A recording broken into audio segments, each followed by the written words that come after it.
We're after the same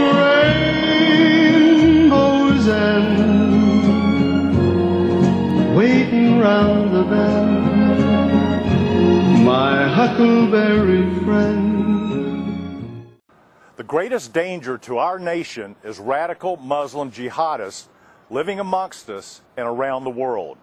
For almost 20 years, they have declared war on the United States with attacks worldwide. After dozens of attacks and thousands of Americans lost, we do not have one incumbent politician, man or woman, that will stand up to the 1.5 million Muslims in America. Millions of Americans say, screw the Muslims. And I cannot believe there are not more men or women in New York City to stop the building of a mosque at Ground Zero. What? How dare they not stop the perfectly legal building of a legal community center in a building they legally own? What the hell's this country coming to? Grady, psst, behind you. I think she might be a Muslim. She's getting away. About 6 years ago, while stopped at a convenience store in Jacksonville, Florida, owned by a former Iraqi lieutenant under Saddam's tutelage, if you will, the owner started raising hell about pictures of Iraqi prisoners being embarrassed in prison.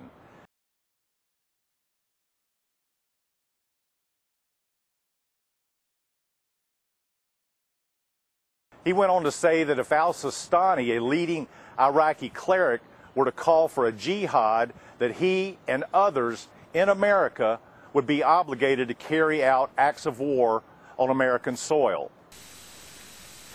He was fucking with your bigoted ass, Grady, because he knows you don't know what a jihad is. According to a strict interpretation of Islamic law, a jihad can only be fought against an aggressor, and innocent people must not be harmed. Jihad does not mean what Fox News tells you it means. Well, after some heated words, I left and I called the FBI. Tattletale. Before leaving, I asked the agents a couple of questions. Off the record, how many Muslims in America want to hurt Americans? His answer was more than you want to know.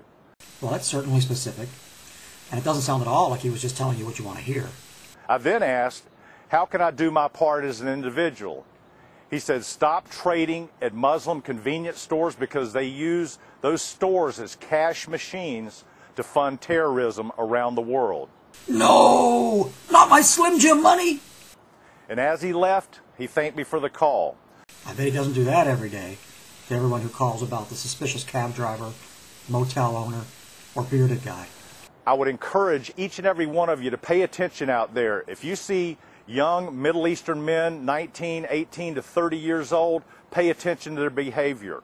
We have to help the police and authorities protect us from these lunatics.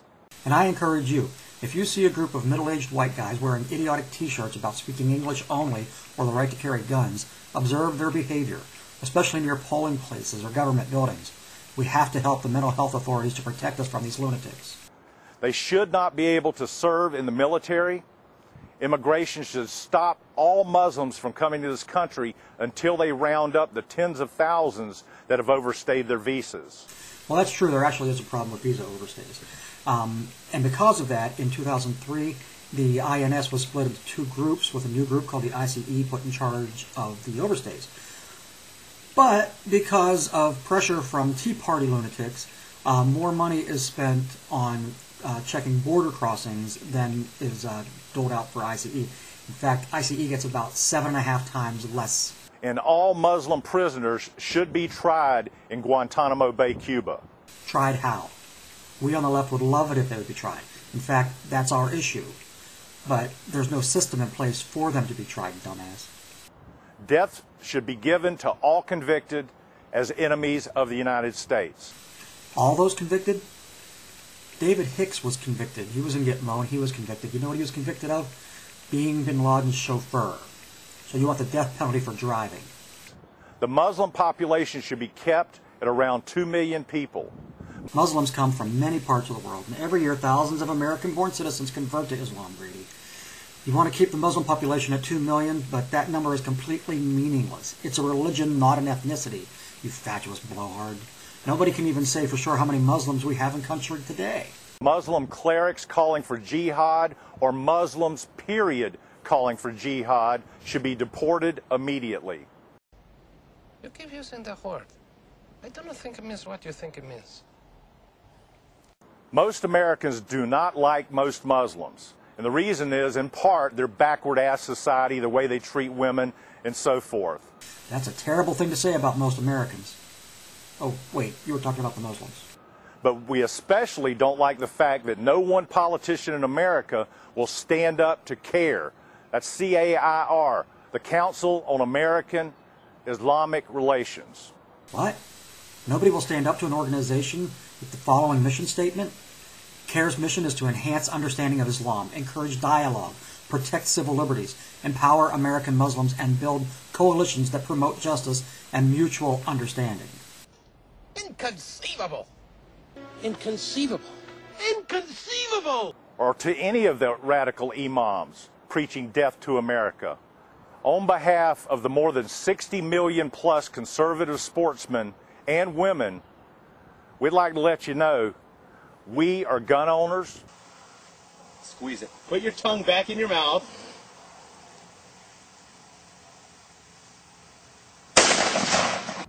We are hunters. We are fishermen. Golly. Come here. Oh. Come here. Woo! We are outdoor folks.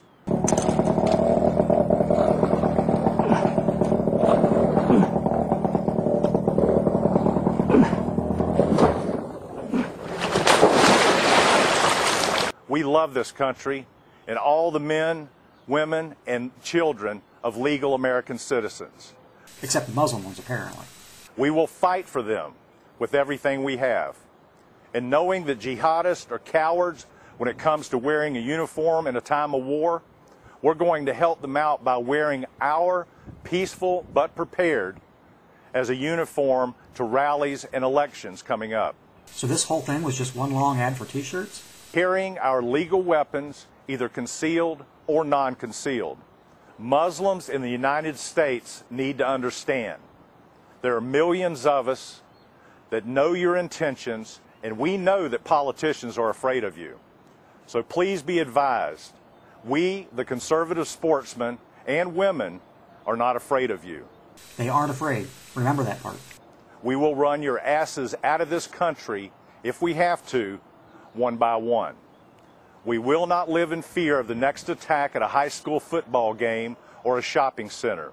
We're not afraid, but you have to go so we don't have to live in fear. Makes perfect sense. If you want to join the fight against radical Muslims in America, I'm your Huckleberry. This must be the place. Open up. In the name of the law.